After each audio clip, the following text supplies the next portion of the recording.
And with that, ladies and gentlemen, we will kick off our conference with our first plenary session this morning on artificial intelligence and the impact on the judiciary.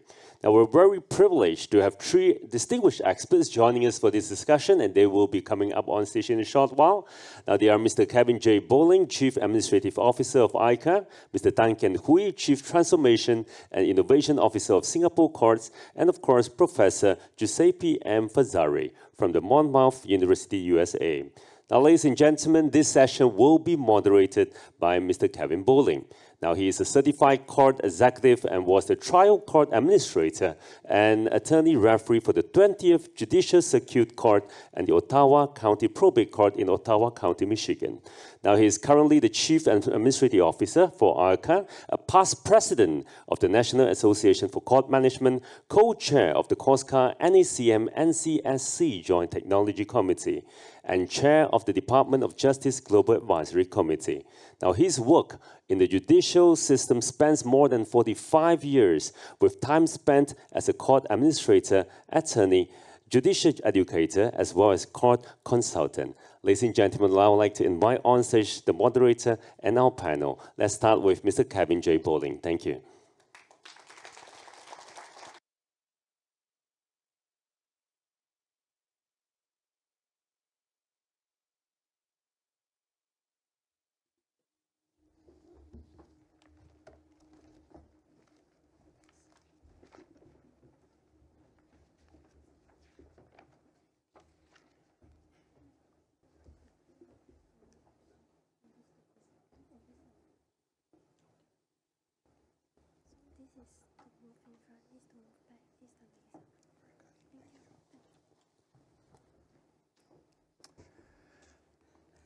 Ladies and gentlemen, esteemed justices, judges, court administrators, and professional colleagues, good morning to each of you. We are here with you today to discuss a subject that is at the crossroads of technology and justice: artificial intelligence and its governance in the justice system. This topic is not just timely, but it's critical as we navigate the uncharted waters of AI integration within our legal frameworks. And I say we because I'm joined here today with two outstanding colleagues representing the innovative spirit of the judicial branch of government and representing academia as it supports our efforts through research, writing, and continuing education. So please welcome with me Mr. Kian Hui Tan, Chief Transformation and Innovation Officer of the Singapore Courts, and Dr. Giuseppe Fazzari, Professor at Monmouth University in the United States. Mr. Kian Hui, as the Chief Transformation and Innovation Officer here with the Singapore Courts, handles transformation and technology plans for the Singapore Supreme Court, the state courts, and the family justice courts, and manages the Courts of the Future work plan for the judiciary. Previously, he was chief prosecutor for financial and technology crimes in the Division of the Attorney General Chambers. Dr. Fazzari comes to us with a Doctor of Philosophy, a Master of Public Administration, and a Bachelor's in Criminal Justice from Seton Hall University. He is also a Fellow of the Institute for Court Management and currently Assistant Professor with the Department of Criminal Justice at Monmouth University in New Jersey. And in addition to his role in academia, Dr. Fazzari is also a former trial court administrator with the Superior Court of New Jersey. So again, let's welcome them and thank them for their expertise that they're bringing to us today.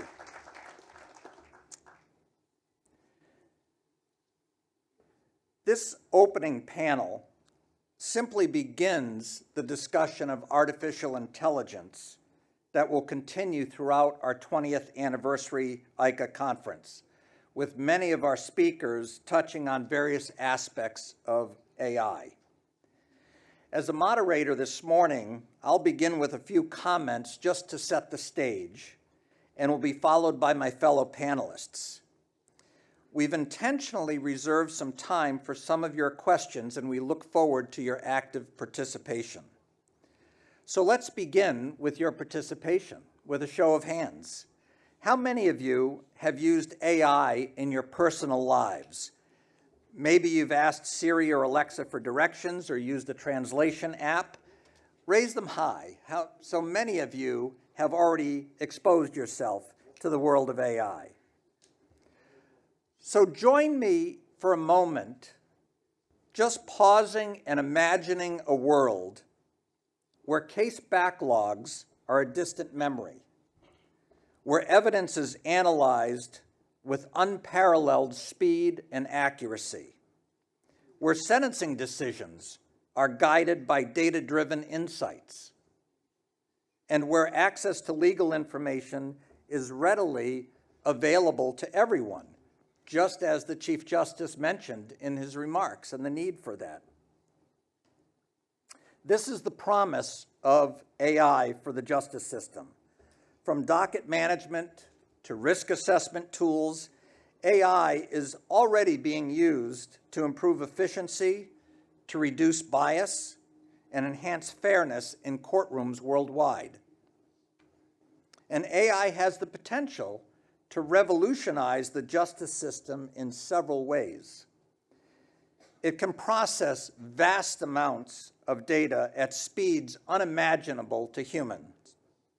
It can expedite case processing and reduce the backlogs that plague many of our judicial systems worldwide.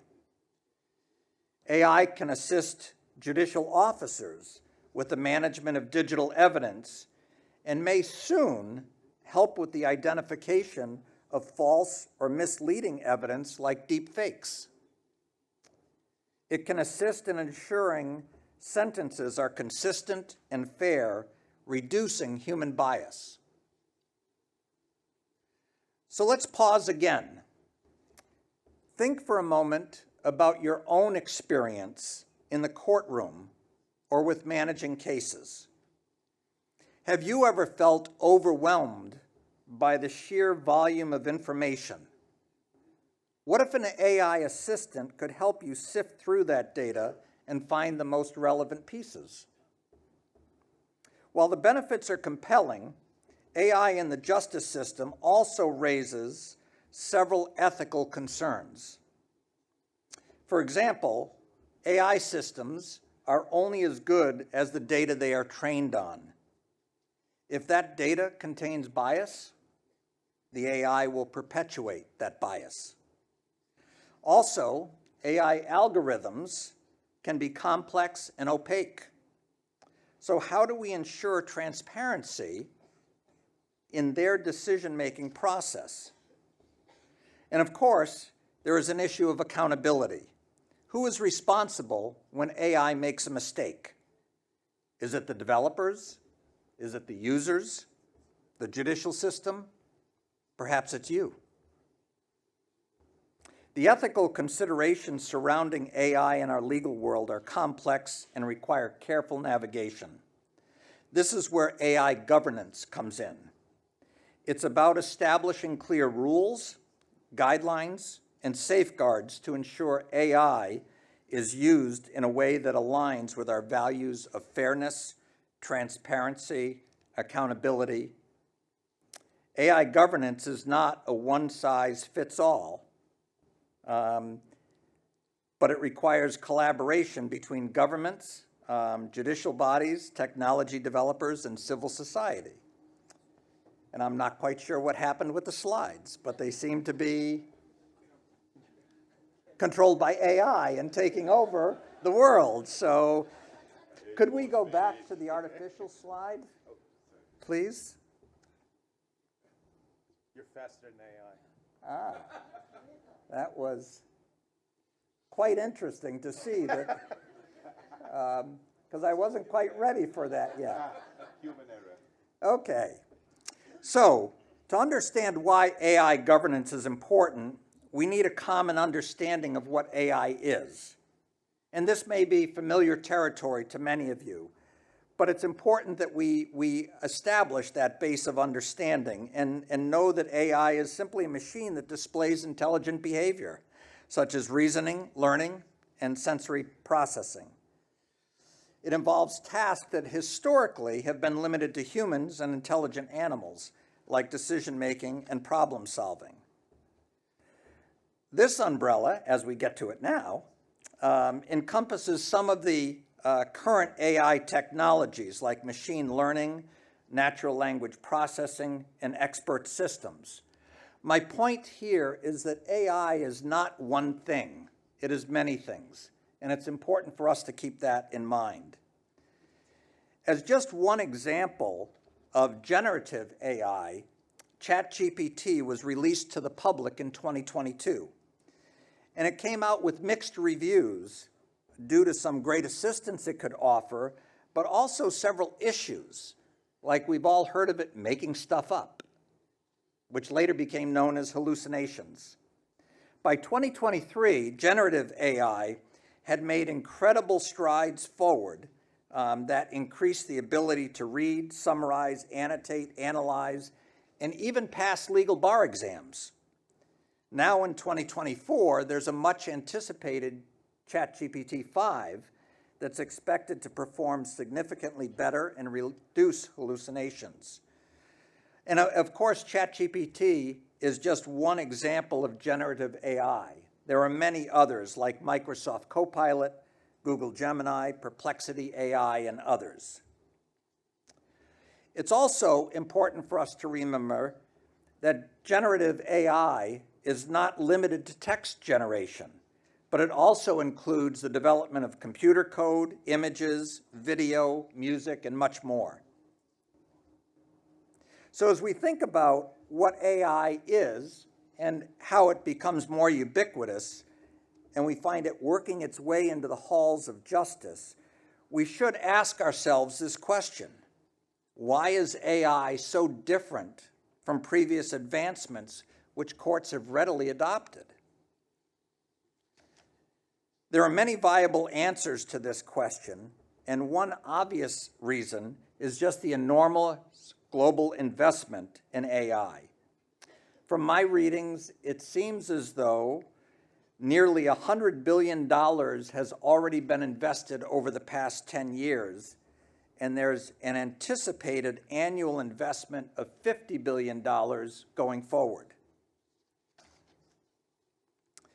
As I already mentioned, AI is known to make stuff up or hallucinate on occasion.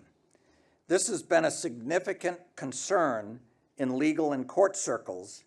However, many hallucination indexes currently available suggest this problem is being aggressively addressed by programmers, and most hallucination rates are now actually below 10%. That said, a recent article by Stephen Levy in Wired magazine suggests that hallucinations are valuable to us as we consider AI governance because, quote, the inaccuracies are providing humanity with some breathing room in the transition to coexistence with superintelligent AI entities. Since we can't yet trust all of the large language models to be correct all the time, we must still do the work of fact-checking them, and this keeps us in touch with reality or in the loop. In courts, many of you have experienced this phenomenon of deep fakes, and we've been concerned about digital evidence in the courtrooms and how it may be manipulated in many ways to either benefit a party or to harm an opposing litigant. So we need to be vigilant about how disinformation and misinformation invades our court process. Perhaps there will come a day when certain judicial decisions are AI generated. More likely in the near future, we'll find judges limiting their use of AI to assist with their research and drafting responsibilities. So all of this leads us to the question of why is AI governance so important? The use of AI in the international justice system presents exciting possibilities, but it also necessitates careful consideration of several key governance issues. In this session, we're just simply trying to identify some of these issues for you, and in the plenary follow-up session this afternoon, we'll take a deeper dive into some of the specific governance challenges, use case examples, and mitigation strategies. As the large language models that power AI continue to train on a multitude of databases, they learn the biases and discriminatory content as well as good content. So we have to consider guardrails that minimize these biases.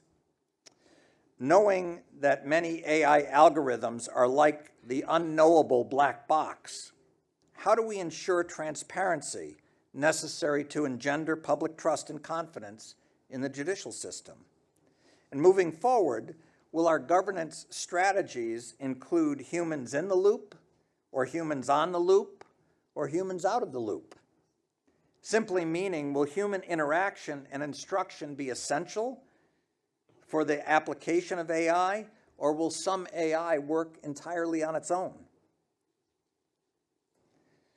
Considering the volume of sensitive personal data handled by courts, there must also be some acknowledgement of the need for privacy and data security. Likewise, access and equity issues must be addressed to promote access to justice for all. Simply put, to harness the power of AI while mitigating its risks requires a robust governance and regulation. We must establish clear guidelines for the development and use of AI in the justice system. And this may include a variety of things like regular audits of the AI system to ensure they are functioning as intended and are free from bias, as well as implementing transparency measures that allow for the examination and understanding of the AI decision-making process. In conclusion, the integration of AI into the justice system is not a question of if, but when. It is our responsibility as leaders in the courts to ensure this transition enhances justice and fairness rather than undermining them. By embracing both the opportunities and the challenges, we can create a justice system that is more efficient, more transparent, and ultimately more just.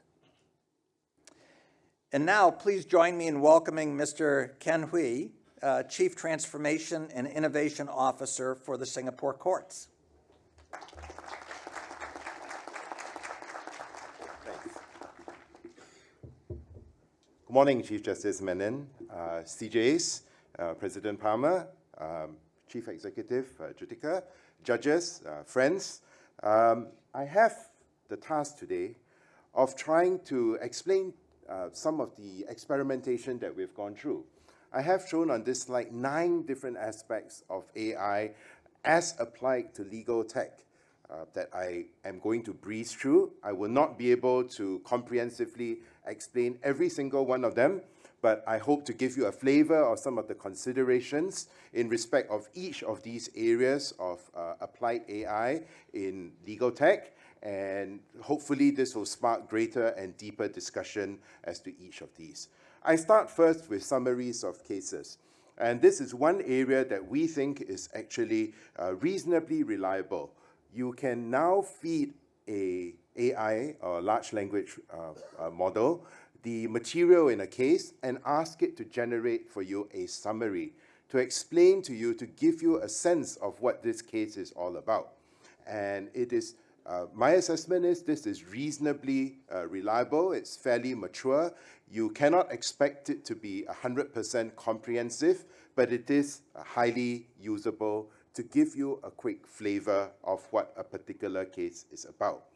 The ability to get pinpoint citations to tell you where different parts of the summary come from also helps to reduce the risk of hallucination, which, as you've heard Kevin just mention, is something that is receiving active attention by researchers and technologists.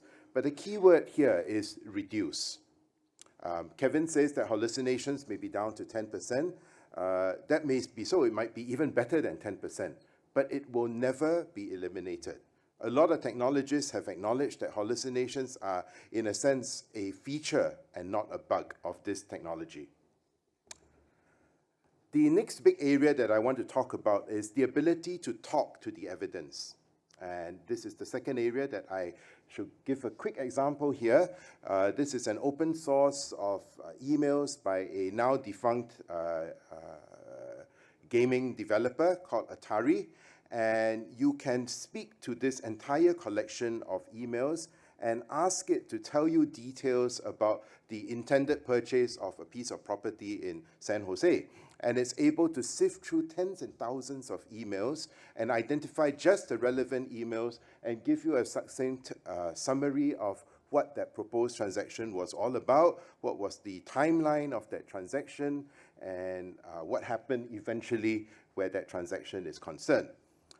So this is there. It's this e-discovery on steroids, in essence. Whereas e-discovery helped us 10 years ago to identify relevant emails and relevant documents, this ability of LLMs to be able to help us sift through evidence and synthesize it and give us a composite document summarizing the evidence is potentially a huge game changer.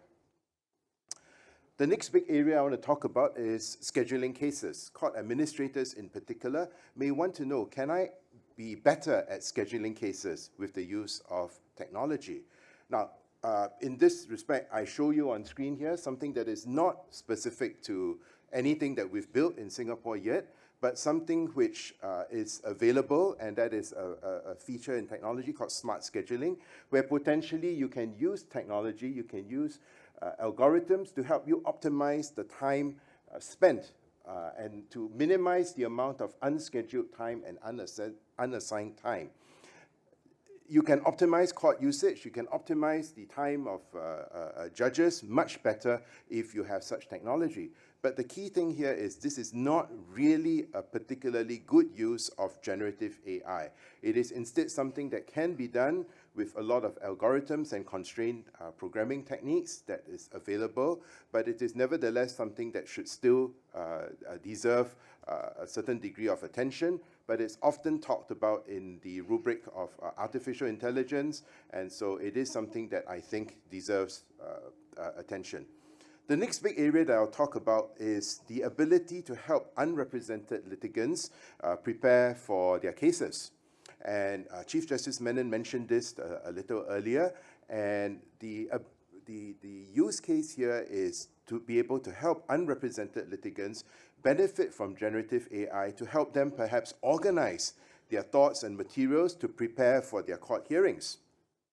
So this is something that we are actively studying, to be able to provide the LLM with all the relevant case materials, to be able to then pre-package a prompt that the LLM is then provided with together with the case materials, and to have the LLM return to the user a summary, an organized synthesis of the evidence that the court user has already provided to the system, and to be able to help that court user organize his oral presentation in court. We think that this is especially valuable for unrepresented individuals, to help them to organize and to structure their material, which in turn then helps the court decide that particular case. It's mentioned briefly just now as well whether or not AI can help judges prepare draft judgments. And we think that this is something that warrants attention as well. Can we have AI help prepare a draft judgment? Assuming that a judge has decided and the case materials are provided to the LLM can generate a draft judgment incorporating the evidence in the case file, and perhaps even incorporating the legal reasoning that the judge has decided to adopt, or the precedents that the judge has decided to accept as being authoritative in that particular case. But it's important to note that it is also trivial for the LLM to be asked to prepare two versions, to prepare a version on the assumption that the judge is going to decide for one party, and to prepare a version that on the basis that the judge is prepared to decide for the other party.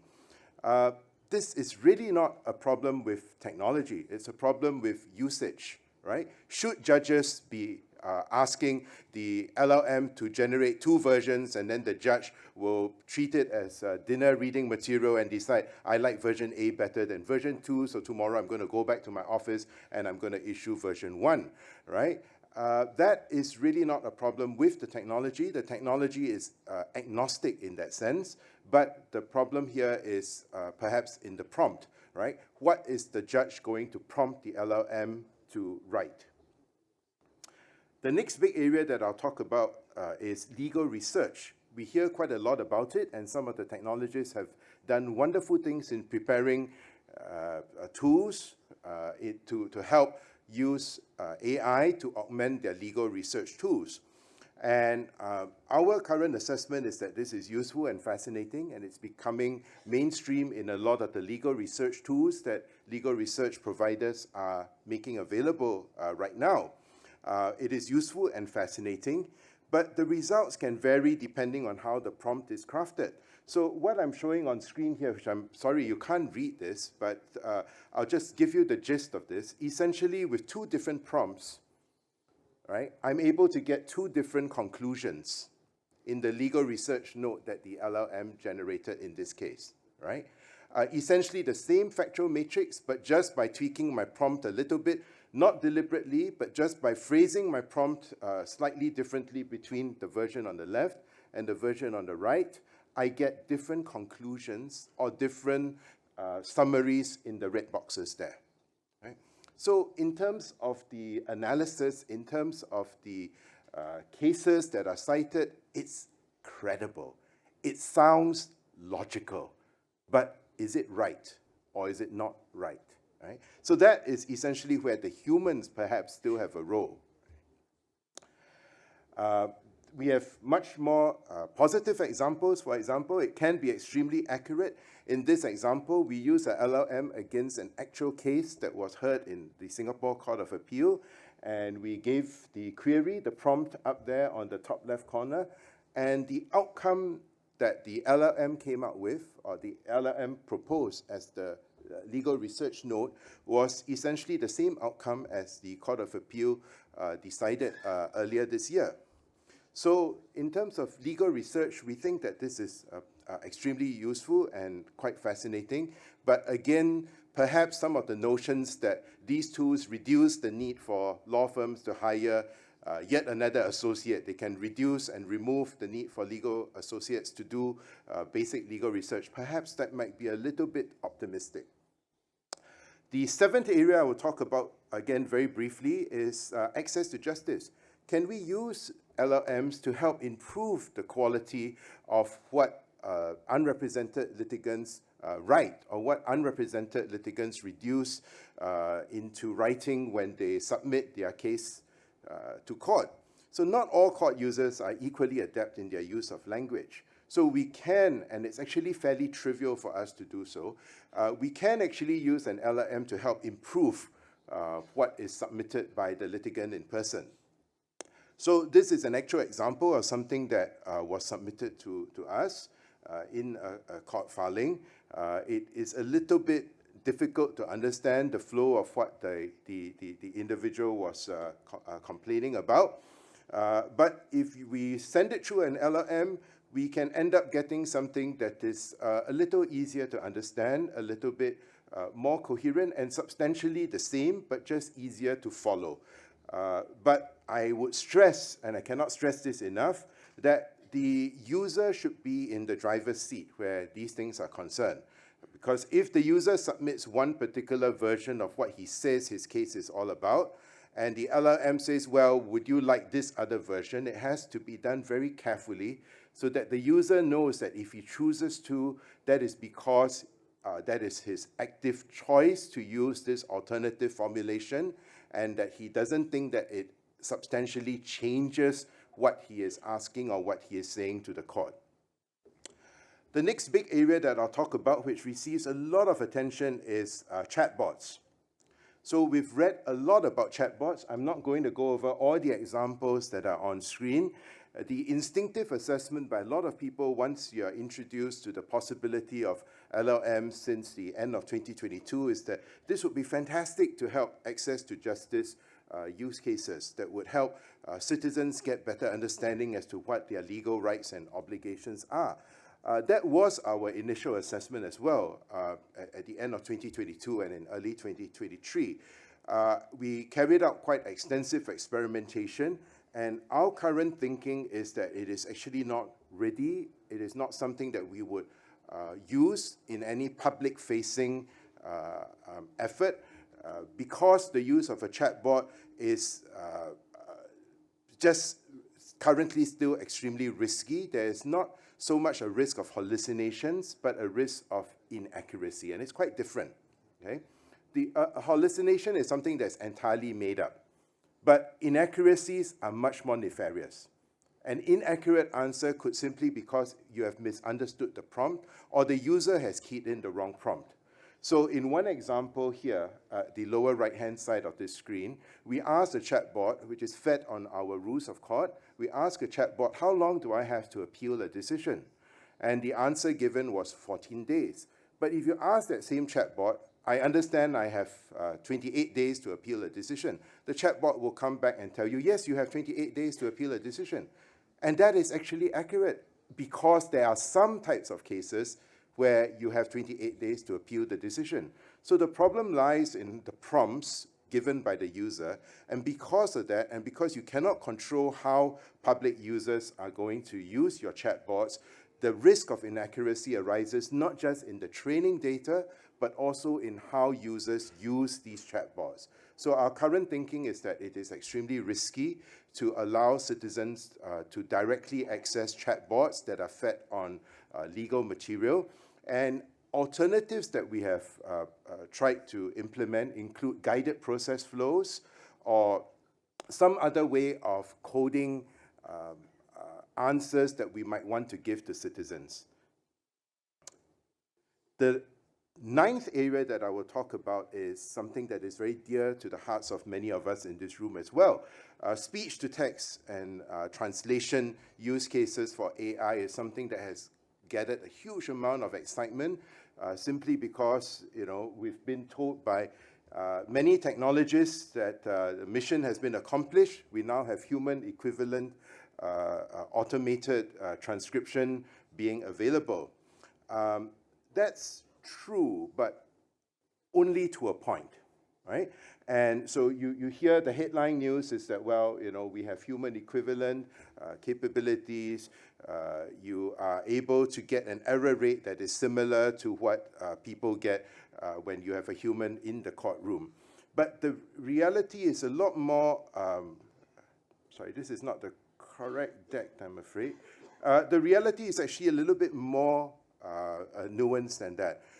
There are various issues with automated transcription which we need to be aware of. They don't stop us from using automated transcription, but it's something that requires a lot more careful study. For example, pauses in speech, misrecognized sentence breaks are significant issues. They make the resulting transcript far less capable of being read intelligently than a transcript that is made by human transcribers.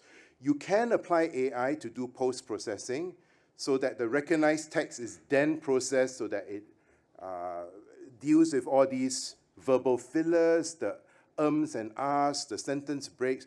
But then you start to question, is the transcript you then get an accurate reflection of what was said in court? Do you lose the flavor of those ums and ahs and those hesitations because you have used post-processing AI to clean it up, right? Unintended utterances may also be captured. Right? So you sometimes have a judge speaking to the secretary, a quick aside conversation because the secretary comes in and has a quick conversation. The microphone picks it up, it gets recorded, it goes into the transcript. Non-English utterances may also lead to garbled and unhelpful transcriptions, even if you have an interpreter in court. Because what happens is that the microphone picks up everything that is said, and even though what is said in Chinese is going to be interpreted into English. The AI tries to interpret what was said in Chinese, and then you end up with something that is essentially extremely garbled. These are all not showstoppers for the use of automated transcription, but they give rise to a cause to pause a little and to be extremely careful in how we do this. In summary, I propose a set of traffic lights in terms of the use of AI in legal tech. I think the prediction of outcomes is something that we might want to be extremely careful about. The use of AI to decide cases is also something we need to be extremely careful and possibly consider that to be a red light area. There is a huge difference in LLMs where it comes to language versus knowledge. The LLMs are particularly good at understanding language, but not so much knowledge.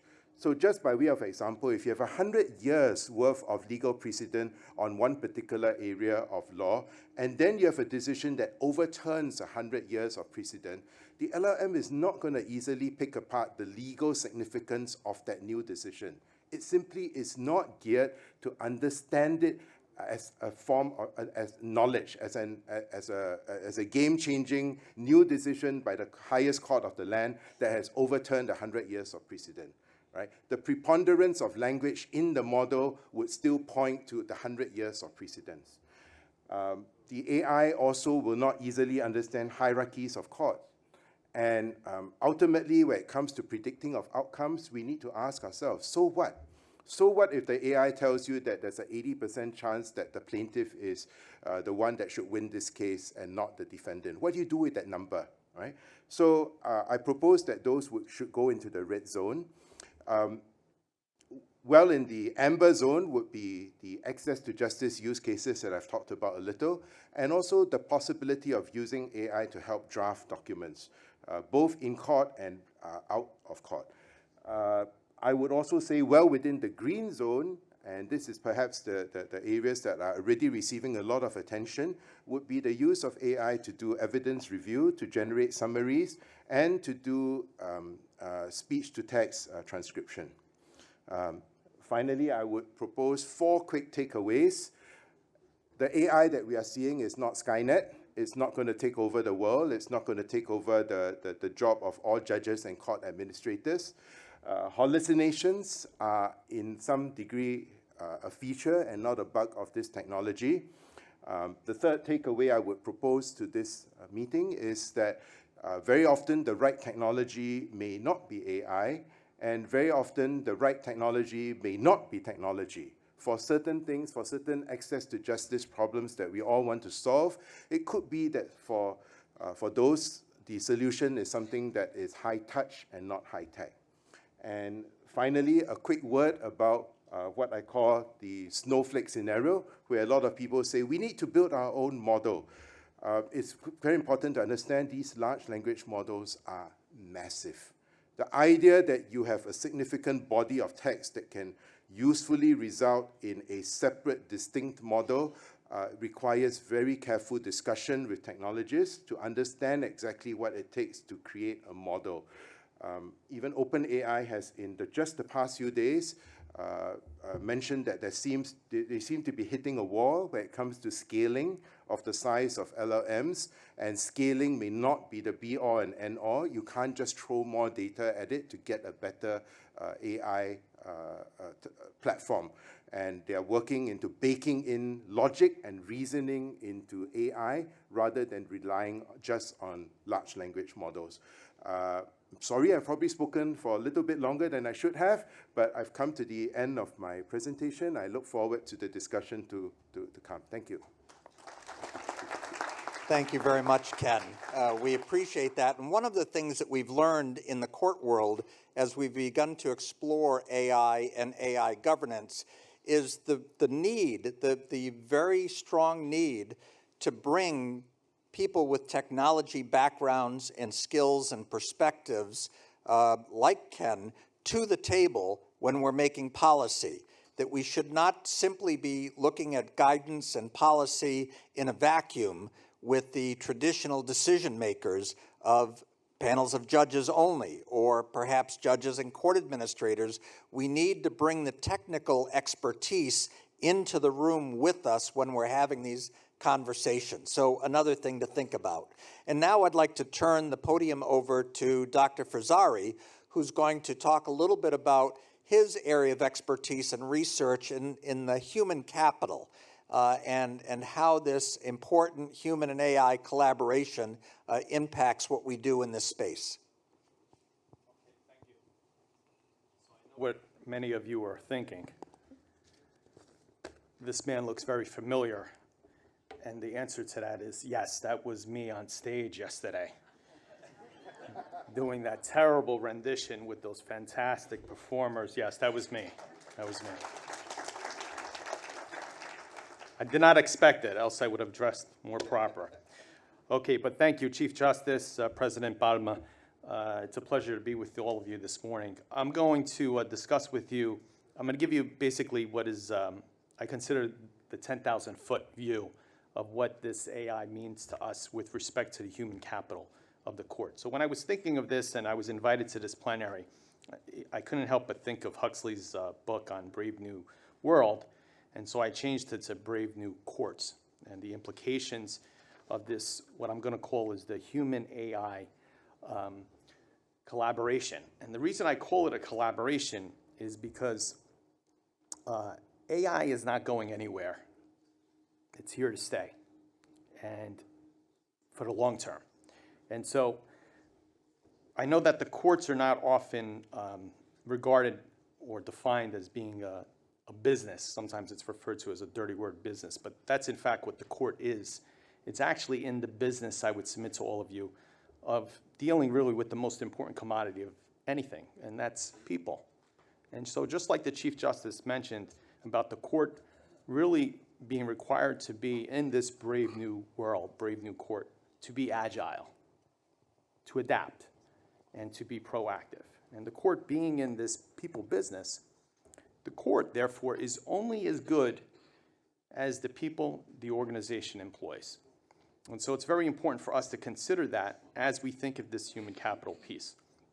And so the courts should view this AI really as a tool to reach broader strategic goals rather than something to fear, suppress, avoid, because as I mentioned, it's here to stay. And so this tool, the AI data, think of it almost like an organism. It's a living organism.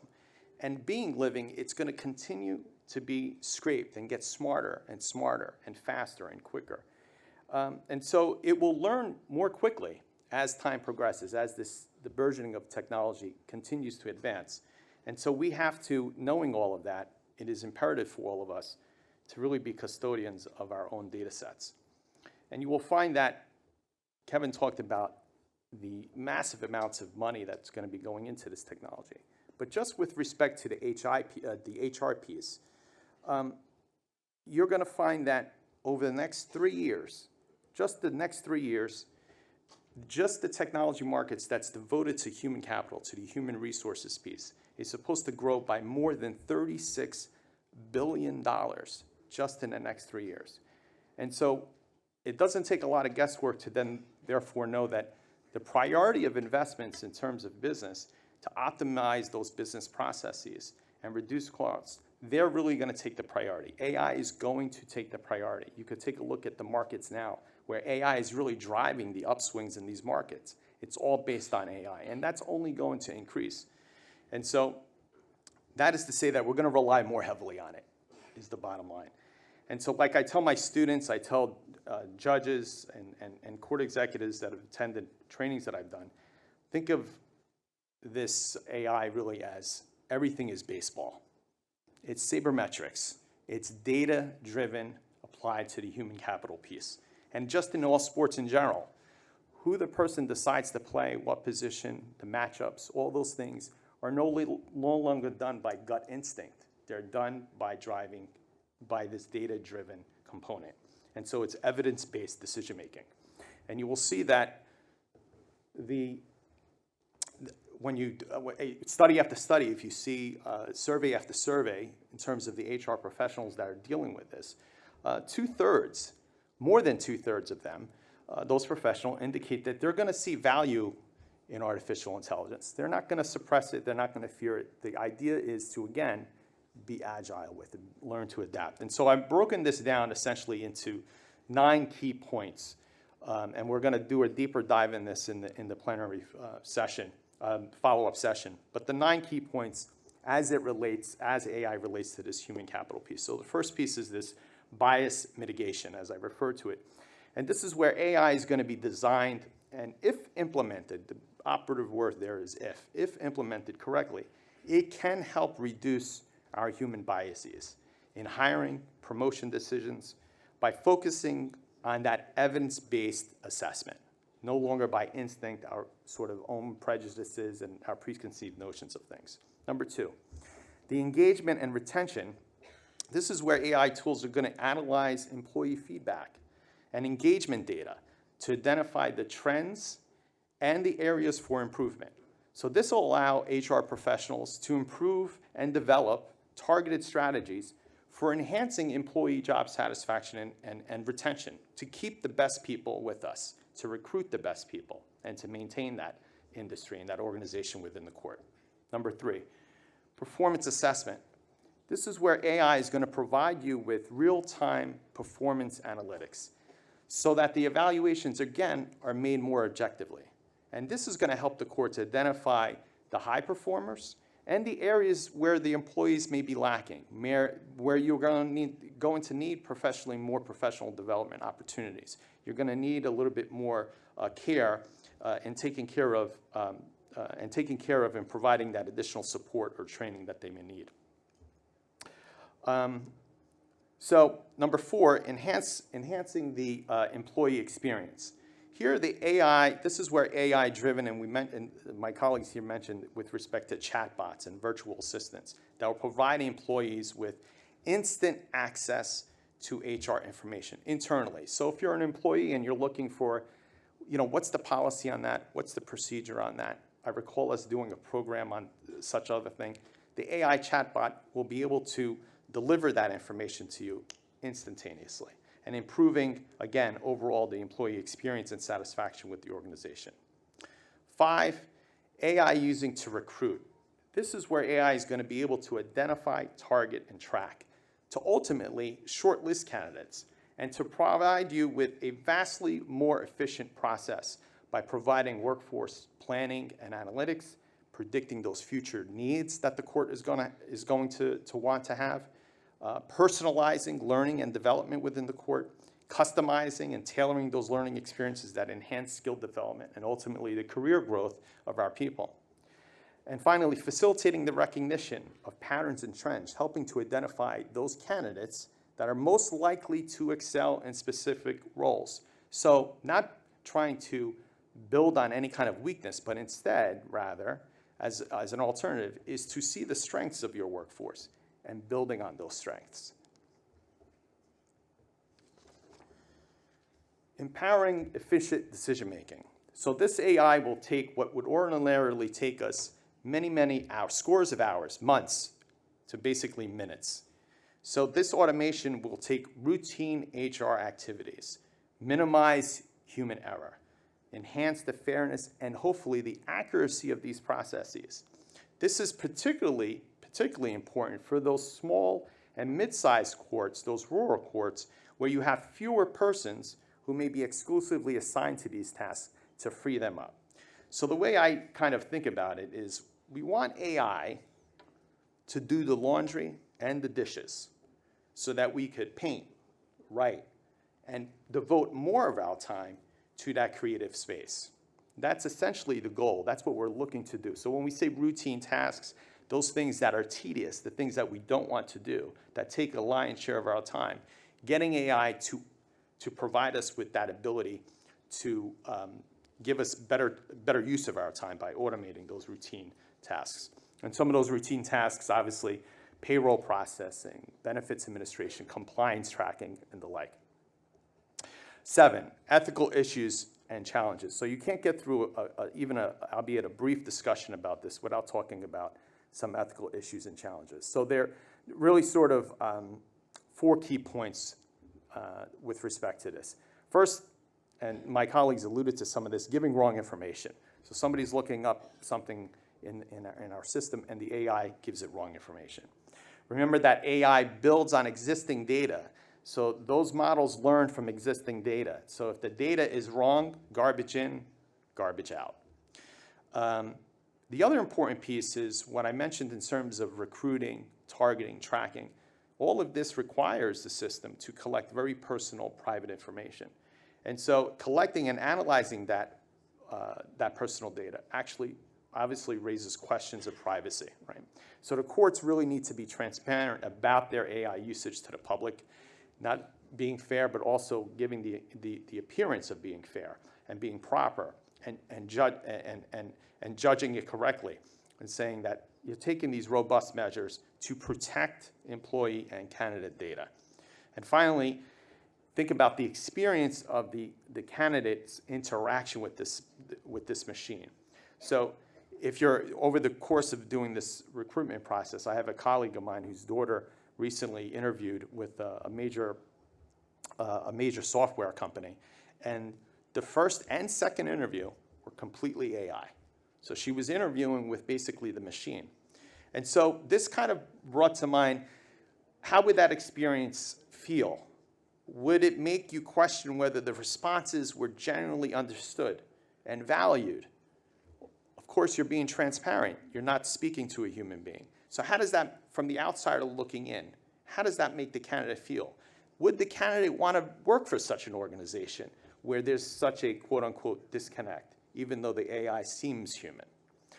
Questions to ponder, an ethical concern. Guardrails, 8. There are two main guardrails. There are many, but I'll give you the two. Kevin alluded to making sure that there is a human in the loop, and I'm going to give you a demonstration by what I mean by that in a minute. And second is to ensure that with respect to the human capital pieces, that your HR team work in tandem with your IT department and your legal team. And they should be integrated. So you're always kind of communicating with each other, and there isn't this sort of silo that is created. And you see these silos sometimes created in the courts. We certainly see them in the universities. So you want to make sure those gaps, if any exist, are bridged. Finally, best practices. In a sentence, but it goes with the caveat that it has to be operationalized. So best practices, in a sentence, I would say that you want to foster a culture of learning, curiosity, adaptability, while also promoting a responsible AI use through transparent decision-making processes. And that is to say that we want to reallocate the work in beneficial, efficient, effective ways without compromising justice, not to replace people, but to use them in better, more satisfying and satisfactory ways. Finally, what the AI can do with respect to these best practices, it also could democratize professional development opportunities. And so AI is not, it should not, certainly, be a system where you set it and forget it. You want to develop a balance where there is, as President Palmer said, justice delayed is justice denied. Justice rushed is also justice crushed, right? So you're trying to create this balance in utilizing this system for the betterment of your society. And so I mentioned democratizing this professional development opportunity. So I want to show you a quick demonstration. Joe, I'm just looking at, as we are looking at time right now, we might need to use that as a teaser to encourage everyone to come to our follow-up session and start our follow-up session with that demonstration. And that being said, you're not going to want to miss it. I won't be doing this, but it's still going to be very rewarding. Thank you very much for your time.